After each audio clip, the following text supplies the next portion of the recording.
ہوں، مجھے کب جاب نہیں مل رہی اور والدہ کی طبیعت بھی کافی دنوں سے خراب ہے، ان پر جادو ٹونا وغیرہ کے اثرات ہیں؟ بکواس ہے، کوئی والدہ پہ جادو ٹونا نہیں ہے، الو بنایا کسی نے۔ دیکھو، جادو ٹونے کا اثر ان لوگوں پر ہوتا ہے جن کی قوت ارادی کمزور ہوتی ہے، جو یہ سمجھتے ہیں کہ اثر ہوتا ہے تو ان پہ ہو جاتا ہے، جو یہ سمجھتے ہیں کچھ بھی نہیں ہوتا ان پہ کسی کا باپ بھی کچھ نہیں کر سکتا۔ یہاں وہ مشہور اشکال ہے کہ پھر نبی پر جادو کا اثر کیوں ہو گیا، وہ میں 20 دفعہ بتا چکا ہوں کہ یہودی آپ کو جادوگر کہتے تھے تو اللہ نے تھوڑا سا اثر ہونے دیا تاکہ یہودیوں کا یقین ہو جائے کہ یہ جادوگر نہیں ہے اور بشریت میں کامل ہیں، ورنہ ایسے نہیں ہے۔ انہی بے وقوفوں پہ اثر ہوتا ہے عام طور پہ جو اثر قبول کرتے ہیں۔ پیغمبر پہ کیوں ہوا وہ میں نے بتا دیا، حالانکہ پیغمبروں پہ جادو کا اثر نہیں ہوتا، لیکن اللہ نے پیغمبر پہ ہونے دیا، محمد صلی اللہ علیہ وسلم پر، تاکہ حالانکہ آپ تو دنیا کے ذہین ترین انسان تھے اور قوت ارادی انتہائی مضبوط، آپ نے کہا میرے ایک ہاتھ پہ چاند اور ایک ہاتھ پہ سورج رکھ دو، میں اپنی دعوت سے پیچھے ہٹنے والا نہیں ہوں۔ اتنی قوت ارادی کسی کی ہوتی ہے؟ لیکن پھر بھی اللہ نے اثر ہونے دیا تاکہ یہ بھی الزام بری ہو جائے بھائی کہ تم کہتے ہو نا جادوگر ہیں، تو نارملی نہیں ہوتا۔ میں جادوگروں کو چیلنج کرتا ہوں، یار کچھ ہمارا بھی کچھ بگاڑ کے دکھاؤ، ان کے پاس کچھ، اگر دیکھو ان کے پاس جنات اور یہ سب چیزوں کی طاقت ہوتی تو یہ تمہارے محتاج کیوں ہوتے، یہ دکانیں کھول کے کیوں بیٹھتے، یہ ان کا تو یہ سارا کام بے روزگاروں کا ہے۔ کبھی کسی ڈاکٹر کو دیکھا روحانی علاج کر رہا ہو؟ کبھی کسی مفتی کو دیکھا؟ آپ کہہ سکتے ہیں مفتی فلاں روحانی عامل ہے، وہ مفتی نہیں ہے، وہ روحانی عامل ہے، اس نے مفتی لگا دیا اپنے نام کے ساتھ، ورنہ سچی مچی کا کوئی مفتی روحانی عامل نہیں ہوتا، کیونکہ اس کے پاس ایجوکیشن ہے نا۔ کبھی کسی کاروباری آدمی کو دیکھا روحانی عامل؟ یہ سارے ان لوگوں کے کام ہیں جن کو کچھ بھی نہیں آتا، سوسائٹی کے گرے ہوئے لوگ تھے، کوئی ان کا سورس آف انکم نہیں، کچھ بھی نہیں، تو بے روزگاری دور کرنے کا بہترین طریقہ ہے دم درود جھاڑ پھونک شروع کر کے چن چڑیل بھوت بھگانا شروع کر دو، تو اس سے نوٹ آنا شروع ہو جاتے ہیں۔ بے روزگاری کا بہترین حل یہ، تو اس لیے آپ کی والدہ پہ کوئی جادو وادو نہیں ہے، دماغ سے نکال دیں۔ جس گھر میں ہم لوگ ہیں وہ گھر بہت بھاری ہے، اوئے ہوئے ہوئے ہوئے، آپ نے ترازو میں تولا ہوگا اس گھر کو، ہم پہ قرضہ بہت زیادہ ہے۔ اور جس کے دماغ میں ایک دفعہ یہ آ گئے کہ مجھے جاب اس لیے نہیں مل رہی کہ مجھ پہ جادو ہے، مجھ پہ، اب تو گئی زندگی برباد، اب نہ وہ کبھی ٹھیک ہوگا نہ کبھی اس کا روزگار ملے گا، کیونکہ نا امید ہو گیا، اور ساری صلاحیتیں جادو کے علاج میں، جو جاب تلاش کرنے میں ٹائم لگانا تھا وہ چڑیل بھگانے میں لگائے گا، تو گیا کام سے۔ سمجھتے ہو؟ ایسے مذہبی رہنماؤں کو پکڑنے کی ضرورت ہے، یہ لوگ بدنام کر رہے ہیں اسلام اور دین کو۔ ہم پر گردہ بہت زیادہ ہیں، چھوٹی بہن کی آنکھوں کا مسئلہ ہے، ان کی اللہ وہ بیچاری کی آنکھ ضائع ہوئی، اللہ تعالیٰ شفا دے بھائی۔ دوسری کو خطرہ ہے، گھر میں بہت زیادہ پریشانی ہے، کوئی وظیفہ بتا دیں۔ رات کو تہجد میں اٹھ کے 2 رکعت پڑھ کے اللہ سے دعائیں مانگیں، اور دن میں محنت کریں، پیسہ کمانے کی کوشش کریں، اسٹرگل کریں۔ وظیفوں میں ٹائم لگانے کے بجائے وظیفہ تو دعا مانگے، وہ تو مانگنی ہے دعا، تو مسلمان کا تو ایمان اللہ پہ ہے، کثرت سے دعائیں مانگے اور دبا کے محنت کرو۔ اور جو کہے نا جن ہے بھوت ہے چڑیل ہے، میری طرف سے ایک لگا دو اس کو اپنی ذمہ داری پہ۔ یہ ہو گئے مفتی طارق مسعود صاحب، ہم بڑی دور سے آپ سے ملنے آئے بھائی، مجھے میرا سفر ہے ابھی، مجھے فوراً نکلنا ہے۔ کون ملنے آیا ہے؟ کہاں ہے؟ السلام علیکم، سب سیٹ ہے، ملاقات ہو گئی، ٹھیک ہے، اپنا خیال رکھیے گا۔ میرا ظفر بھائی، مفتی صاحب بریلوی علماء کہتے ہیں کسی دوسرے مسلک کے امام کے پیچھے نماز نہیں ہوتی، یہ ان کے بیان نہیں سن سکتے کیا؟ دیوبندی فرقے میں بھی اس طرح کی کوئی پابندی ہے؟ دیکھو، اس میں 3 قسم کے اسکالرز ہیں۔ کچھ اسکالرز کہتے ہیں سب کو سنو، سب کو سنو، لوگ کہتے ہیں یہ ہیں حق پرست، حالانکہ یہ حق پرست نہیں ہے۔ اگر آپ نے حق اور باطل کو جانچے بغیر سبھی کو سننا شروع کر دیا نا، تو دماغ خراب ہونے کے علاوہ کچھ بھی حاصل نہیں ہوگا۔ کچھ بیسک چیزیں ایسی ہیں جن پہ آپ کمپرومائز نہیں کر سکتے۔ مثال کے طور پر جو قرآن کے خلاف آپ کو لے کے جا رہا ہے، کچھ اسکالرز ایسے ہیں قرآن میں ہی شک پیدا کر دیتے ہیں، کچھ اسکالرز ایسے ہیں حدیثوں میں شک پیدا کر دیتے ہیں، کچھ اسکالرز ایسے ہیں جن کو سن کے صحابہ کی نفرت دل میں پیدا ہو رہی ہے، ان کو کبھی بھی نہیں سننا آپ نے۔ کچھ اسکالرز ایسے ہیں جن کو سن کے لگتا ہے یہی دنیا میں ٹھیک ہے، باقی ساری کیا ہیں؟ باقی سارے غلط ہیں۔ تو یہ نہیں ہو سکتا کہ پوری امت غلط ہو جائے اور 4 آدمی ٹھیک ہو جائیں۔ ایسے اسکالرز کو نہیں سننا ہے، اتنے براڈ مائنڈیڈ نہیں بنو، پھر تو قادیانیوں کو بھی سنو، پھر تو ملحدوں کو بھی سنو، تو اس سے وسوسے پیدا ہوتے ہیں. ایک دو چیز طے شدہ ہے نا, اس میں بھی شک پیدا ہو جاتا ہے. تو اصحاب علم تو سنیں گے جنہوں نے رد کرنا ہے. تبھی دیکھو نبی صلی اللہ علیہ وسلم نے حضرت عمر کو دیکھا نا, تورات پڑھ رہے ہیں آپ, غضبناک ہوئے کہ جب وہ منسوخ ہو گئی ہے تو قرآن پڑھو, اب تورات کیوں پڑھ رہے ہو؟ تو جس نے تحقیق کرنی ہے اس کے لیے تو ٹھیک ہے, عام آدمی کو نبی نے تورات اور انجیل پڑھنے کی اجازت نہیں دی کہ بھائی ایک منسوخ ہے. تو ہمارا یہ عقیدہ ہے کہ صحابہ برحق ہیں, ائمہ مجتہدین برحق ہیں, امت گمراہی پہ جمع نہیں ہو سکتی. تو جو اسکالر کی دعوت سے یہ لگ رہا ہے کہ پوری امت غلط اور یہ ٹھیک ہے, صحابہ غلط اور یہ ٹھیک ہے, اس کو کبھی بھی نہیں سننا آپ نے, کیونکہ وسوسے پیدا ہوں گے. آپ اس کی بات پہ یقین کرو نہ کرو, لیکن آپ کے اطمینان اور جو عبادت ہو رہی ہے نا اطمینان سے, اس میں خلل پیدا ہونا شروع ہو جائے گا. دوسری بات یہ, بعض کہتے ہیں صرف مجھے سنو, یہ دوسری انتہا ہے. بھائی اہل حق کا ایک معیار ہے, ما انا علیہ و اصحابی, جو صحابہ اور پیغمبر سے نہ ہٹا رہا ہو اور امت سے نہ ہٹا رہا ہو. تو ایسے پھر جو علماء ہیں سب کو سنو. پھر دو انتہائیں سمجھ میں آ گئیں, ایک یہ کہ سب کو سنو, یہ بھی غلط ہے, ایک یہ کہ صرف مجھی کو سنو, یہ بھی کیا ہے, غلط ہے. تو جو بھی اہل حق ہیں, اور اہل حق کا معیار حدیث سے کے مطابق کیا ہے, ما انا علیہ و اصحابی, جو صحابہ کو فالو کرتا ہو. تو جو اس معیار پہ پورا اترتے ہیں نا اسکالرز, ان میں سے سب کو سنو. آپ سمجھتے ہو کہ نہیں سمجھتے؟ اچھا بھائی, ابے کیوں پھر فرقوں کا نام لے لے کے, بس میں نے اصول بیان کر دیا, اب اس اصول پہ آپ دیکھ لو کس کو سننا ہے کس کو نہیں سننا.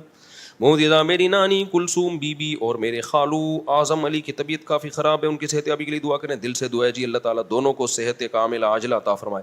خواتین بازار جاتی ہے یا ڈاکٹر کے پاس چلی جاتی ہیں تو 2-3 نمازیں چلی جاتی ہیں. خواتین قضا نمازوں کے بارے میں بہت کمزور ہیں. بالکل صحیح کہا, خواتین ڈاکٹر کے پاس جا کے نمازیں ضائع کر دیتی ہیں. خواتین شاپنگ میں جا کے, وہ خواتین جو میرا بیان نہیں سن رہی ان کی بات کر رہا ہوں, یہ بہت بڑا جرم ہے بھائی. اسلام میں توحید کے بعد نماز سے بڑا کوئی حکم نہیں ہے. کسی قیمت پہ نماز چھوڑنے کی اجازت نہیں, چاہے شاپنگ پہ جائیں چاہے پارک میں جائیں. اب پارکوں میں ہوتا کیا ہے, خواتین کہتی ہیں ہمیں مسجد میں تو گھسنے نہیں دیا جاتا, تو پارک میں جگہ نہیں ہوتی تو نماز قضا کر لیتی ہیں. بھائی آپ مسجد میں کیوں گھسنے نہیں دیا جا رہا آپ کو؟ آپ جائیں امام صاحب سے بولیں کہ امام صاحب پھر اپنا گھر کا کمرہ دے دو, میں وہاں نماز پڑھ لوں. تو میں نے تو نہیں دیکھا کہ ائمہ کرام کی میجورٹی ایسا کرتی ہو, لیکن بعض مسجدوں میں نہیں گھسنے دیتے, یہ بالکل غلط کرتے ہیں. جو عورت نماز پڑھنے کے لیے مسجد میں آ رہی ہے اس کو روکنے کا کسی کو بھی حق نہیں ہے.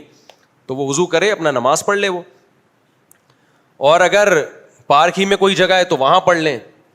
لیکن یہ کوئی عذر نہیں ہے کہ جی جگہ نہیں ہے. مٹی بھی پاک ہوتی ہے, آپ مٹی پہ کھڑے ہو کے نماز پڑھ لیں.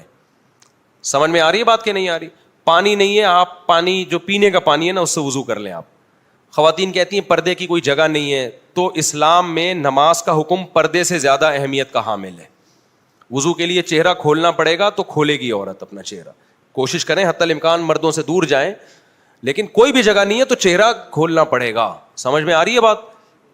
یہ ایسی نوعیت آتی نہیں ہے, لیکن اگر آ جائے تو میں نماز کی اہمیت بتانے کے لیے بتا رہا ہوں کہ اگر ایسی نوعیت آئے نا تو بھی عورت کو نماز پڑھنی ہے. نماز نہیں چھوڑ سکتی کسی قیمت پہ, نہ مرد چھوڑ سکتا ہے اور نہ عورت چھوڑ سکتی. اور نمازی کا پتہ ہی ایسے موقع پہ چلتا ہے, سفر میں نماز چھوڑ رہا ہے کہ پڑھ رہا ہے, جہازوں میں نماز چھوڑ رہا ہے کہ پڑھ رہا ہے, ٹرین میں نماز چھوڑتا ہے کہ پڑھتا ہے, اور شاپنگ میں کے لیے جاتے ہوئے نماز چھوڑتا ہے کہ پڑھتا ہے. وہاں تو پتہ چلتا ہے نمازی کا.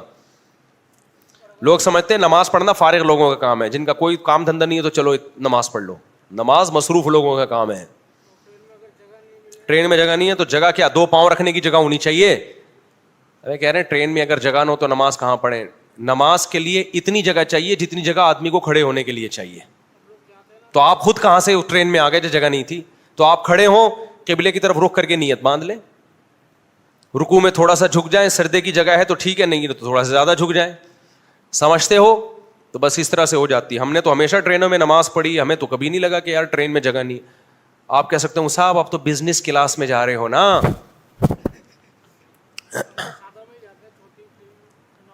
آپ چلے جاؤ پہلے, میں پھر میرا بچہ, میں آپ ہی کا مسئلہ بتا رہا ہوں نا. تو بھائی بزنس کلاس میں جاؤ یا اکنامک, وہ جو کیا کہتے ہیں اس کو, وہ جو ہم تو سپر ایکسپریس اسی میں جاتے تھے, سپر ایکسپریس میں سرگودا جاتے تھے نا, کھچا کچ بھری ہوئی ہوتی تھی, کھڑکی سے بعض دفعہ گھسنا پڑتا تھا ٹرین میں, تو وہیں کھڑے ہو کے نماز پڑھتے تھے ہم. سمجھتے ہو؟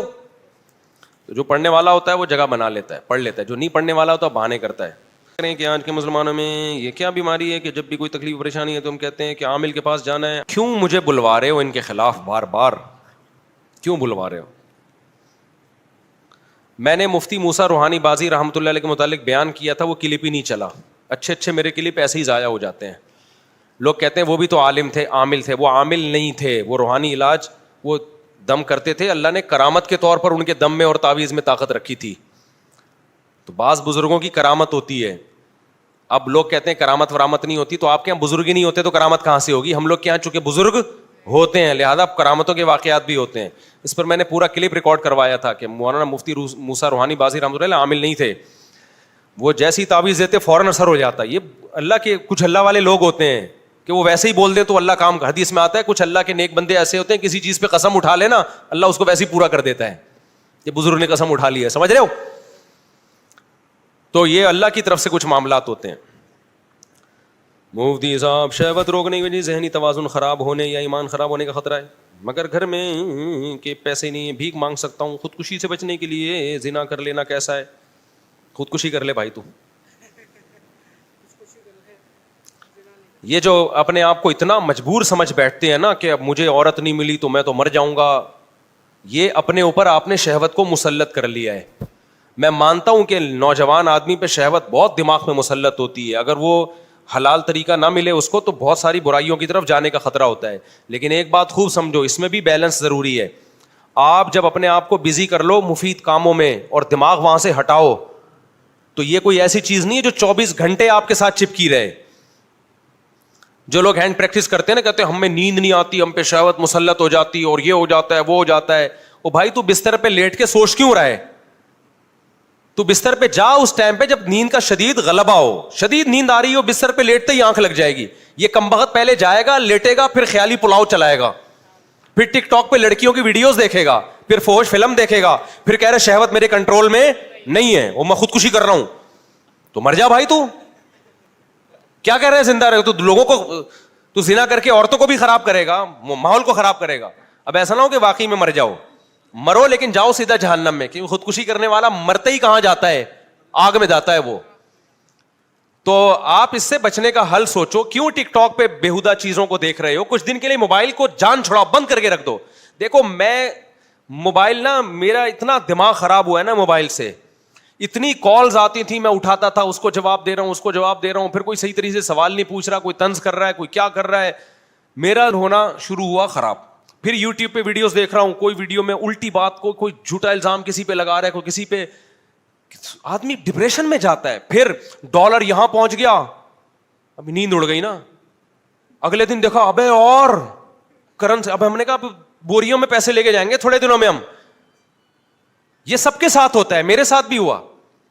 پھر دیکھ رہے ہیں اس نے اپنی بچی کو قتل کر دیا غربت میں, اس نے بل جلایا اور خودکشی کر لی, پھر یہ کر لی. دیکھتے دیکھتے آدمی, اور اچھا دوسری طرف خبر انڈیا چاند پہ پہنچ گیا. انڈیا کہاں پہنچ گیا؟ چاند.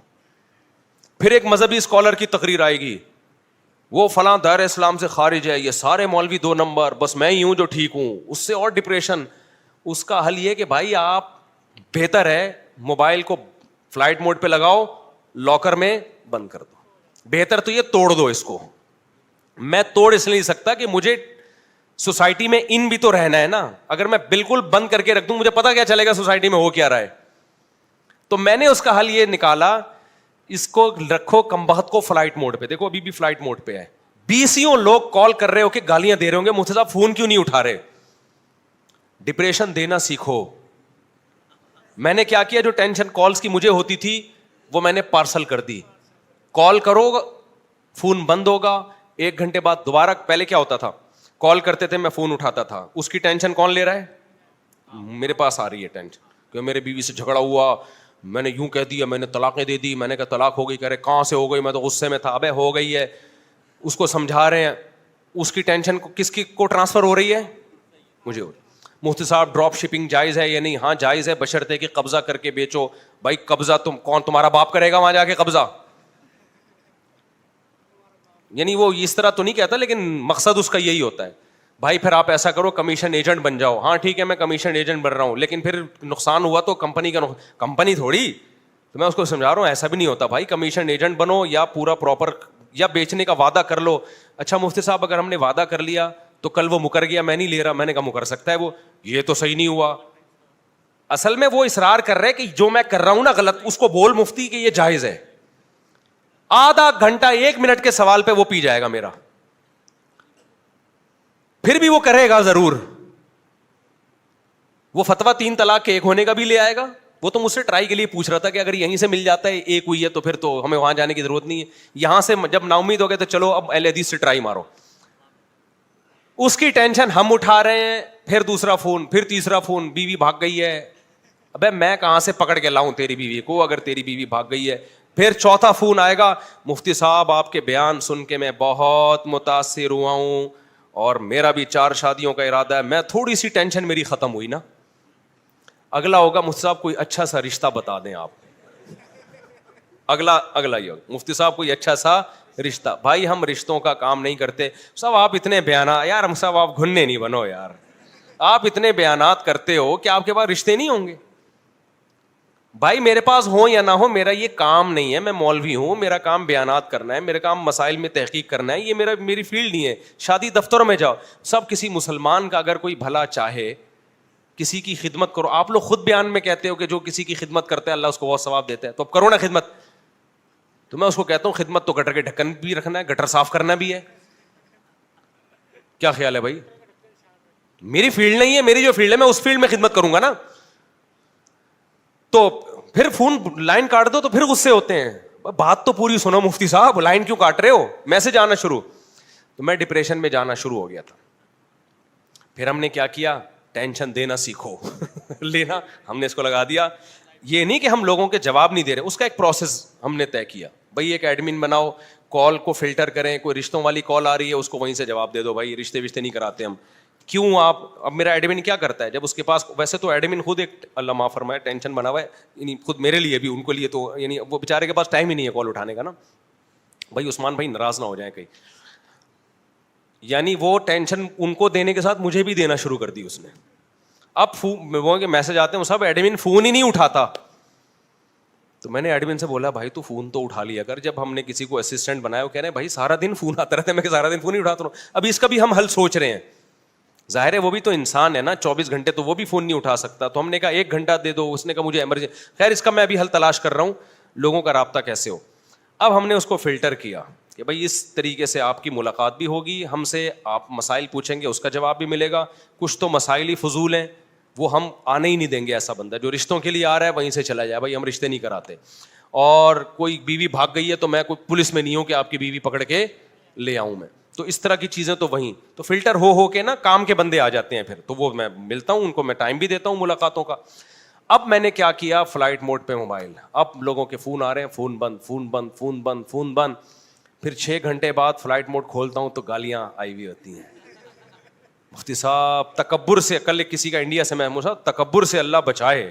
تو میں کہتا ہوں ٹینشن اب لینے کی نہیں ہو رہی, کس کی ہو رہی ہے؟ ہاں تکبر بہت بری چیز ہے. تو میں آپ کو اس لیے سمجھا رہا ہوں میرے بھائی, اپنی کھوپڑی کی نا آپ نے خود حفاظت کرنی ہے, کوئی دوسرا آپ کی حفاظت نہیں کرے گا. اور اس زمانے میں کھوپڑی کو خراب کرنے والی چیزوں میں سب سے زیادہ مؤثر چیز موبائل ہے. جس کو بیٹھے بیٹھے پاگل ہونے کا شوق ہو, پہلے زمانے میں بھی پاگل ہوتے تھے, کوئی پتھر لگا سر پہ گہری چوٹ آئی پاگل ہو گئے. سمجھ میں آتا ہے بھائی پتھر لگنے سے انسان کیا ہوتا ہے, پاگل. بائک پہ جاتے ہوئے گر گیا بغیر ہیلمٹ کے, سر پہ گہری چوٹ آئی, پاگل ہو گیا. بیوی ایسی ملی, اتنی خطرناک بیوی ملی, 2-4 سال تک برداشت کیا, 5-6 سال, 10 سال کے بعد جا کے شوہر کیا ہو گیا, پاگل. سمجھ میں آتا ہے 10 سال بیوی سے فائدہ بھی اٹھایا تو چلو اس کی ٹینشن بھی. عورت پاگل ہوتی تھی شوہر کی ناانصافیوں کی وجہ سے, ساس کے تانوں کی وجہ سے, ایک دم نہیں پاگل ہوتی تھی. 10 سال ساس کے تانے برداشت کر کے آخرت میں بہت بڑا ثواب کا ذخیرہ جمع کر لیا. 10 سال کے بعد برداشت نہیں ہوا اور کیا ہو گئی, پاگل ہو گئی. تو چلو سمجھ میں آیا کہ 10 سال ثواب بھی تو کمایا نا برداشت کرنے کا, آخر میں پاگل ہو گئی. اب جو پاگلوں کے کیسز سامنے آ رہے ہیں, بیٹھے بیٹھے کیا ہو رہا ہے, پاگل. وہ کیسے ہو رہا ہے پاگل؟ سونے کے لیے لیٹا, موبائل میں دیکھا جی مولانا طارق بل صاحب کا بیان آیا ہے, اس کے نیچے پھر کچھ نیگیٹو کمنٹس پڑھنا شروع کر دیا. ابے یہ مولوی ایسے. آئنسٹائن کے ساتھ مولانا طارق جمیل صاحب کی تصویر, وہ کیا کر رہا ہے, یہ کیا کر رہے ہیں. اب جو مذہب سے محبت کرنے والا ہے وہ ڈپریشن میں جانا شروع ہوگا. تھوڑی دیر میں آیا ڈالر مزید مہنگا ہو گیا. تیسرے نمبر پہ پیٹرول مزید مہنگا ہو گیا. چوتھے نمبر پہ اتنے لوگ پاکستان سے بھاگ رہے ہیں. آپ کہتے ہو میں تو بھاگ نہیں سکتا, میرے پاس تو پیسہ ہی نہیں ہے. یہ خبریں پڑھ پڑھ کے سن کے اور پھر مولویوں کی آپس کے جھگڑے بھی ہوتے ہیں اس میں. وہ مولوی کہہ رہے یہ ایسا ہے, وہ دوسرا مولوی کہہ رہا ہے یہ ایسا ہے, تیسرا مولوی کہہ رہا ہے یہ ایسا ہے. کوئی خواتین کے حقوق پہ بات کر رہا ہے تو خواتین کو ایسا بنا کے پیش کرتا ہے, کوئی مردوں کے حقوق پہ بات کر رہا ہے تو ایسا.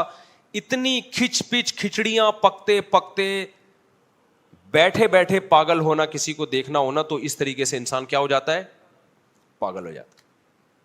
اس کا طریقہ یہ ہے میرے بھائی, اپنی جانوں پہ رحم کرو, موبائل کو اٹھا کے لاکر میں رکھ دو. میں اس لیے نہیں رکھ پا رہا کہ مجھے سوشل میڈیا میں ان رہنا پڑتا ہے, سمجھ. اچھا پاگلوں کی ایک اور قسم بھی ہے جو لوگوں کو پتہ نہیں ہے لیکن وہ بھی پاگل ہوتے ہیں. وہ ہوتے ہیں جو ولاگرز کو دیکھ رہے ہوتے ہیں, وہ ولاگز جن کا آپ کی عملی زندگی سے کوئی تعلق نہیں, وہ بھی پاگل ہوتے ہیں. ولاگرز نے اس طرح بھی پاگل کیا, لیٹرین میں بیٹھا ہوا ہے, اب میں آیا ہوں تھکا ہوا ہوں, میں واش روم میں, شکر ہے نیچے والا پورشن نہیں دکھا رہا, صرف اوپر کا دکھا رہا ہے. میں بیٹھا ہوا ہوں, لوگ دیکھ رہے ہیں, ملینز لوگ دیکھ رہے ہیں, ملینز لوگ. خواتین کے میں آٹا گوندھ رہی ہوں, میں آلو کاٹ رہی ہوں. اب میں صبح اٹھ کے میں آلو کاٹتی ہوں, پھر میرے بچے اسکول جاتے ہیں, ایکچولی میں ان کو وین میں بٹھاتی ہوں, بہت کام ہوتے ہیں میرے سارا دن. ملینز لوگ دیکھ رہے ہیں یار.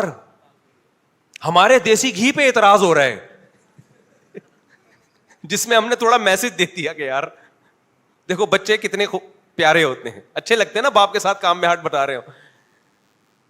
اور واشنگ مشین پہ اعتراض ہو رہا ہے کہ واشنگ مشین, وہ کپڑے دھونے والی واشنگ مشین نہیں تھی بھائی, وہ تھی گھی کے لیے, اس میں کبھی کپڑے نہیں دھلے. اچھا خیر, تو لیٹرین میں بیٹھا ہوا ہوں میں بہت تھک گیا ہوں, اب میں نے سونا ہے, اب میں برگر کھا رہا ہوں, اب میں بوتل پی رہا ہوں. یہ بھی پاگلوں کی, وہ پاگل نہیں ہے جو ولاگ بنا رہا ہے, اس کو پتا ہے قوم پاگل ہے اس کو کیا پتا ہے, اس کو پتا ہے قوم کیا ہے. وہ تو بہت عقل مند, ان کو تو میں اپریشیٹ کرتا ہوں کہ یار اس بے روزگاری میں تمہارے پاس کوئی ہنر نہیں تھا, کتنا اللہ نے تمہیں دماغ دیا ہے کہ کیسے پیسہ کمایا جاتا ہے. حلال تو ہے, میں حرام نہیں کہہ رہا اس پیسے کو, پاگلوں سے تو پیسے کمانا بہت ثواب کی بات ہے. لیکن قوم پہ ہوتا ہے کہ یہ بھی تھوڑے دنوں میں تم بھی پاگل ہو جاؤ گے. پھر نا وہ ولاگرز ہیں نا, جب آپ نے آج ان کا ولاگ دیکھا, وہ لیٹرین میں بیٹھا ہوا تھا اور آپ کا ڈیٹا ہی ختم ہو گیا, ان کو یہ ٹینشن ہوتی ہے یار جہی سے بیلنس ڈلواؤ, اٹھا کب ہے لیٹرین سے, واش روم سے, بیلنس ڈلواؤ, بیلنس, یہ دیکھنے کے لیے کہ واش روم میں بیٹھا ہی تو نہیں ہے ابھی تک. صبح اٹھ کے دیکھتے ہیں سب سے پہلے کہ یار کوئی نیا کلپ آیا ہے ان کا کہ نہیں آیا. تو اس کا مطلب آپ مینٹلی کیا ہو چکے ہو, پاگل.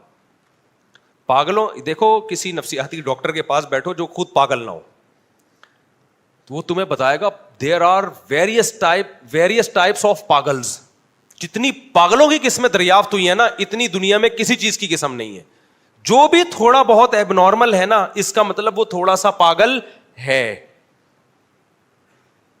تھوڑا سا پاگل ہے. مثال کے طور پر کچھ لوگوں کو دیکھا ہوگا بیٹھے ہوئے ہیں نا, یوں ٹانگ ہلا رہے ہوتے ہیں, دیکھا ہے آپ نے بھائی, آپ نے دیکھا ہوگا بیٹھا ہوا نا یوں, آپ مذاق سمجھ رہے ہیں, حقیقت میں یہ پاگل ہے.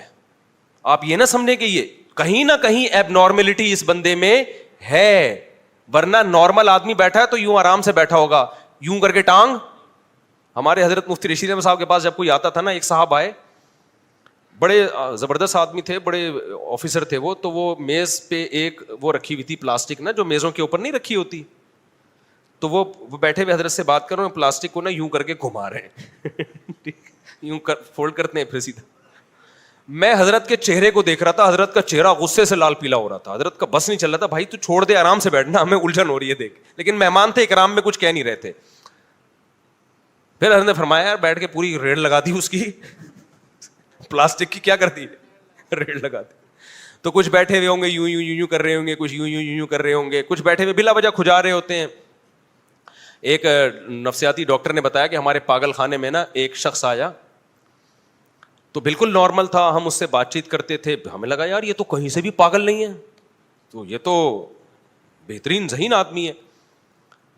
کہنے جب وہ سونے کے لیے لیٹا نا تو سر یوں اوپر رکھا ہوا ہے, اس نے تکیے پہ نہیں لگایا ہوا, تکیے سے تھوڑا اوپر. ڈاکٹر کہتے ہیں میں نے کہا تیری گردن میں درد ہو جائے گا. اس نے کہا یہ تکیہ پہلے سے ایک اور اوپر رکھا ہوا ہے, نیچے رکھا ہوا ہے. یعنی اس کو یہ وہم ہو گیا تھا کہ یہ دو تکیے ہیں, ہر جگہ اس کو یہی وہم ہوتا تھا. میں سمجھا پا رہا ہوں اپنی بات؟ اگر آپ پاگل نہیں ہیں تو میری بات سمجھ میں آ جائے گی. یعنی اس کو یہ وہم تھا کہ تکیہ آلریڈی رکھا ہوا ہے, لہذا وہ گردن, اور پوری گردن اکڑ جاتی تھی صبح تک. اب آپ بتاؤ یہ کوئی حیرانگی کی بات ہے نا؟ تو پاگل کی بہت ساری عجیب عجیب نفسیاتی لوگوں کی قسمیں ہوتی ہیں. کچھ لوگ صبح و شام غریبوں کو برا بھلا کہتے ہیں, سمجھ لو کہ کیا ہے, پاگل ہیں, مینٹل کیا ہو گیا ہے, کھوپڑی کیا ہو گئی ہے. اور پاگل جہاں بھی ہوگا نا اس کے پیچھے ڈپریشن ہوگی. خوش آدمی پاگل نہیں ہوتا, یہ ذہن میں رکھنا. خوشیاں انسان کو نارمل لائف کی طرف لے آتی ہیں. پاگل ہمیشہ وہ ہوتا ہے جو کسی اسٹریس اور ڈپریشن میں ہو, کسی اسٹریس اور ڈپریشن میں. پھر وہ اپنی ڈپریشن کو چھپانے کے لیے بھی مسکرا رہا ہوتا ہے میڈیا پہ آ کے, بلا وجہ غریبوں کو بولا بالا کہتا رہے گا, یہ کرتا رہے گا. اصل میں وہ اسٹریس میں ہوتا ہے, کسی ٹینشن میں ہوتا ہے وہ. تو یہ نفسیات کا علم جو ہے نا, یہ بڑی گہرا علم ہے, اس کو پڑھنا چاہیے. لیکن کسی ایکسپرٹ کی کتاب پڑھیں, ورنہ جنہوں نے ایکسپرٹ کی نہیں پڑھی وہ خود پاگل ہو گئے پڑھ کے. میں جلدی سے بات کو سمیٹ کے ختم کرتا ہوں, میرا صبر بھی ہے. تو میں نے جو بات شروع, یہ بھی میں آخری بات یونیورسٹی والی میں بات کر رہا تھا کہ ہمارے ہاں, پہلے میں موبائل کی جلدی سے 2 منٹ میں کمپلیٹ کر دوں. دیکھو موبائل کا استعمال میں ہم یہ نہیں کہہ رہے کہ آپ نہ کریں, مفید معلومات بھی آپ کو موبائل ہی سے ملتی ہیں, سوشل میڈیا سے ملتی ہیں. اس میں بھی 2 انتہائیں ہیں. کچھ تو یہ کہتے ہیں کہ سوشل میڈیا استعمال ہی نہ کرو, موبائل کو ہمیشہ کے لیے لاکر میں ڈال دو. یہ بھی غلط ہے. آپ کو سوسائٹی کا پتہ ہی نہیں چلے گا کہ کیا ہو رہا ہے, بہت ساری چیزوں میں آپ پیچھے رہ جاؤ گے. اور یہ بھی مت کرو جو آپ نے ابھی کیا ہوا ہے, ہر وقت موبائل, ہر وقت موبائل, ہر وقت موبائل.